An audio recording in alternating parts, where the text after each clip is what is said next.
I woke up with one kidney. Tweaks later, I woke up alone. Let me tell you about the day I learned that love isn't always enough, that sacrifice doesn't guarantee loyalty, and that sometimes the person you'd literally give an organ for is the same person who'll rip your heart out. My name is Sarah, and this is the story of how I donated my kidney to save my husband's life and lost everything in the process. It started 3 years ago. Michael and I had been married for 6 years. We were that couple, the ones who still held hands at the grocery store, who left each other's stupid love notes, who made our friends roll their eyes with how disgustingly happy we were. Then came the diagnosis. Stage 4 kidney failure, the doctor said, his words landing like bombs in that tiny examination room. I watched Michael's face drain of color, watched his hands start shaking. I grabbed them, squeezed them, and said the words that would change everything. We'll figure this out, together. The next 6 months were a blur of dialysis appointments, medical bills, and increasingly desperate searches for a donor. Michael's name sat on a transplant list with thousands of others. The wait time? 5 to 7 years. He didn't have 5 to 7 years. I watched him deteriorate. The man who used to run marathons could barely walk to the mailbox. His skin took on this grayish tint. He lost 40 pounds. Some nights, I'd wake up just to make sure he was still breathing. And that's when I made the decision. I didn't ask permission. I didn't have some grand conversation. I just called the transplant coordinator and said 5 words. Test me. I'm a match. 3 weeks later, I got the call. You're a perfect match. 6 out of 6 antigens. Mrs. Patterson, you could save your husband's life. I didn't hesitate. Not for a second. Looking back now, maybe I should have. When I told Michael, he cried, actually sobbed in my arms like a child, said he was my angel, his miracle, that he'd spend the rest of his life making this up to me. You're giving me my life back, he whispered against my hair. I love you so much. I'll never forget this. Never. I believed him. God, I believed every word. Surgery was scheduled for April 15th, a spring day, right? The night before, we lay in bed together.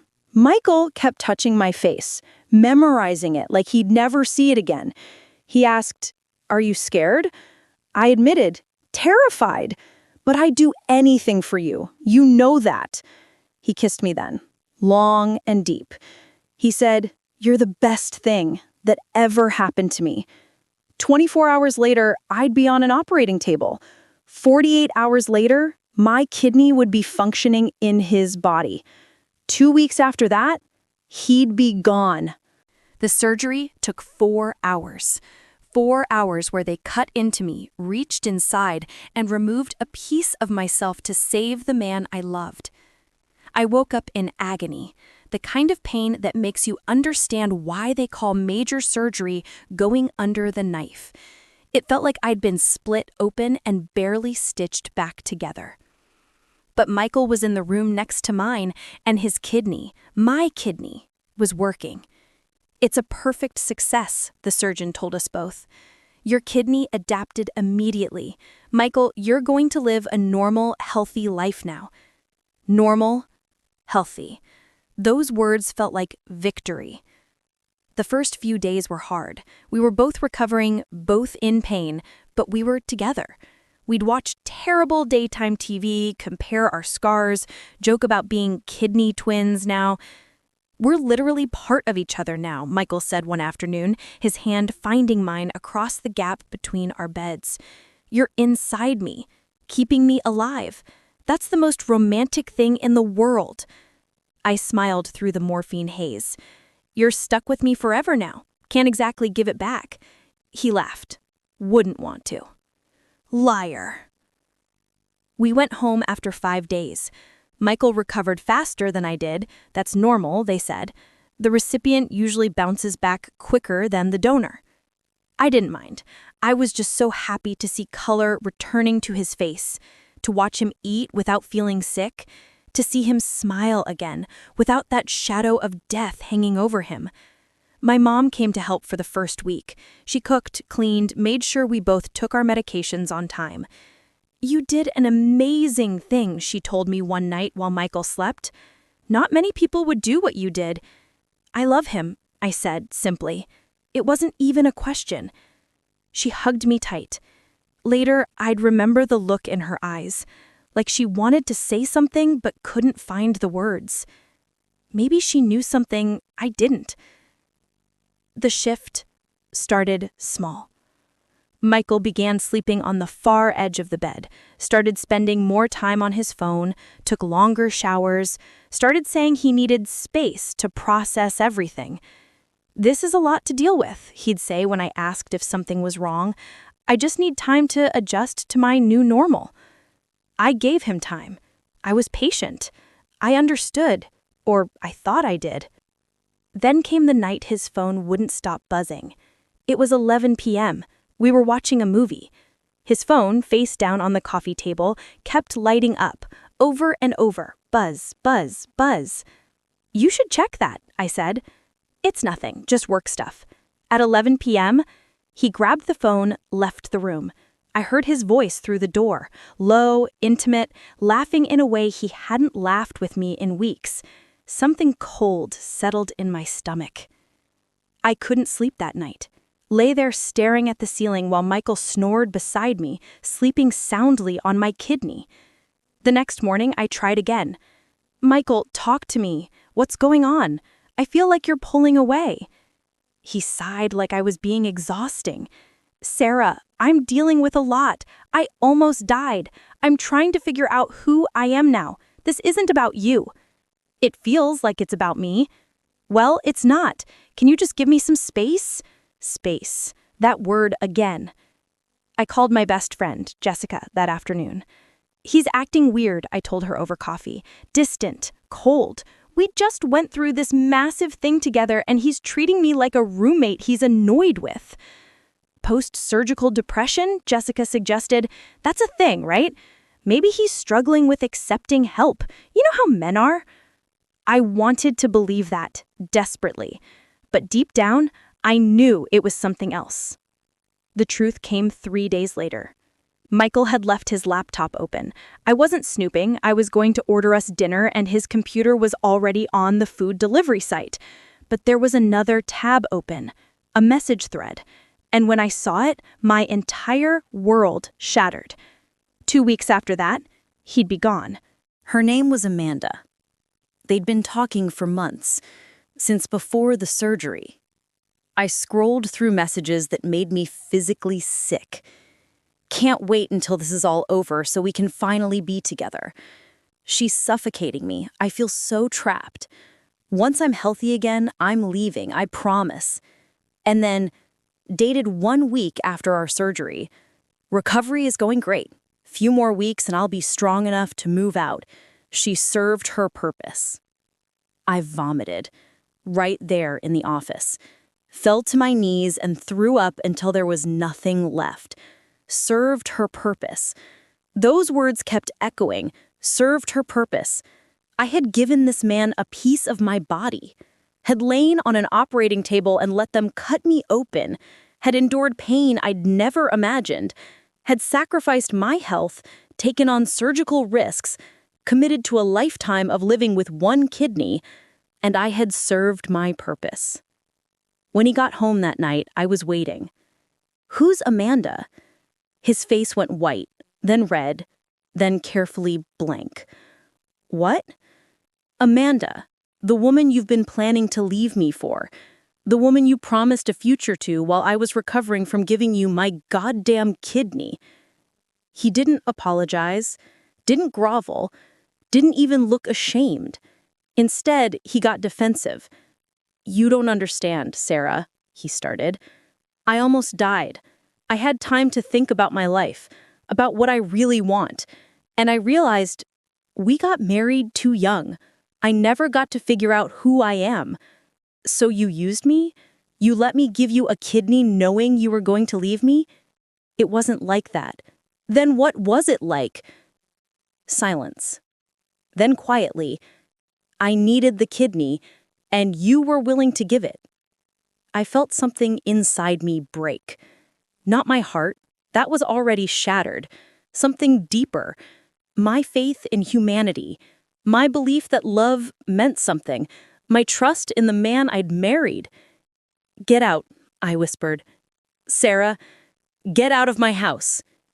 He packed a bag that night, called Amanda to pick him up, which showed me everything I needed to know about how long they'd been planning this. I watched him leave. Watched him walk out the door with my kidney in his body and her hand in his. 2 weeks after I gave him the gift of life, he walked out of mine. The first week alone was hell. I was still recovering, still in pain, still taking anti-rejection medications because, yes, even though it was my kidney, I had to take drugs to help my body adjust to its new reality. My scar throbbed, my body ached, and my heart felt like it had been removed along with that kidney.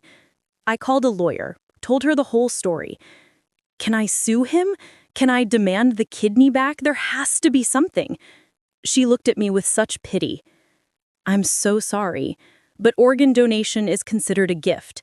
Legally, you have no claim to it. And unfortunately, there's no law against someone leaving a relationship after receiving an organ. So he just gets away with it? Yes, he does. I found a support group for living donors, sat in a church basement with 12 other people who'd given kidneys to family members. Did any of you regret it? I asked during my first meeting.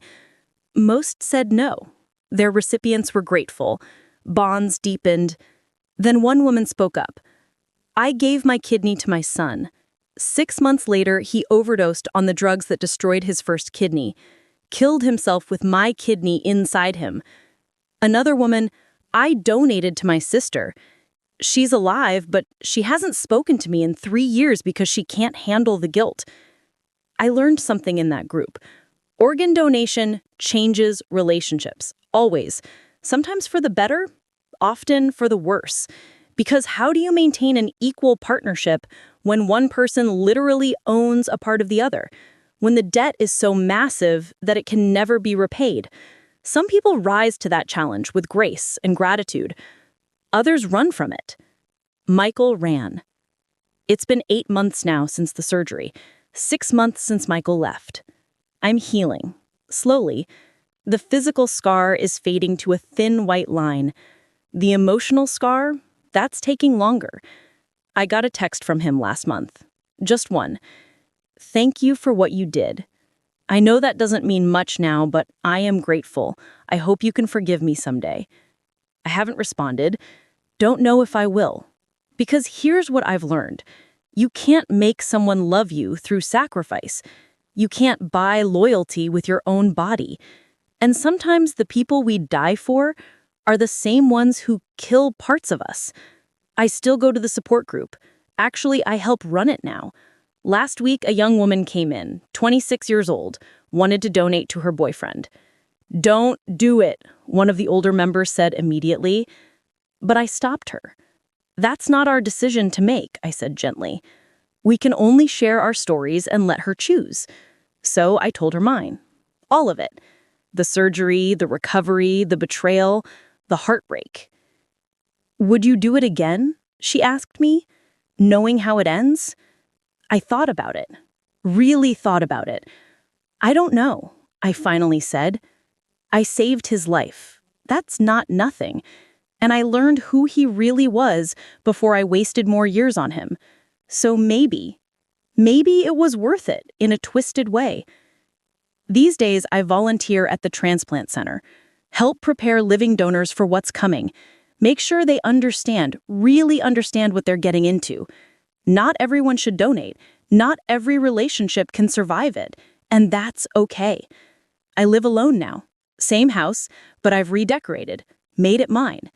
Some nights I touch my scar and feel angry, feel cheated, feel like I gave away something precious to someone who didn't deserve it. Other nights I touch it and feel powerful because I did that. I saved a life. I made an impossible choice and followed through. The fact that he didn't deserve it, that's on him, not me. If you're watching this and considering donating an organ to someone you love, here's my advice. Do it for you, not for them. Do it because you can live with your decision, whatever happens after. Do it because you want to be the kind of person who saves lives. Do it because it aligns with your values, but never ever do it expecting anything in return. Because people will surprise you, sometimes beautifully, sometimes horrifically, and you need to be okay with both possibilities. I heard through mutual friends that Michael and Amanda got engaged. They're planning a wedding for next fall. Part of me hopes they're happy, really, because at least then my kidney isn't inside a completely miserable person. But mostly, I don't think about them at all anymore, because I'm too busy living my life. My one kidney, stronger than I thought possible, survived the unthinkable life. I gave him my kidney. He gave me clarity. I'm still here, still fighting, still whole, even with one kidney. And honestly, I've never felt more complete. If Sarah's story resonates with you, if you've ever given everything to someone who gave you nothing back, drop a comment below. You're not alone. Your sacrifice wasn't wasted. And your story isn't over yet. This is Evelyn, reminding you that the people who walk away from your love are simply making room for the ones who will cherish it. Stay strong, stay whole, and never let anyone make you regret your capacity to love deeply.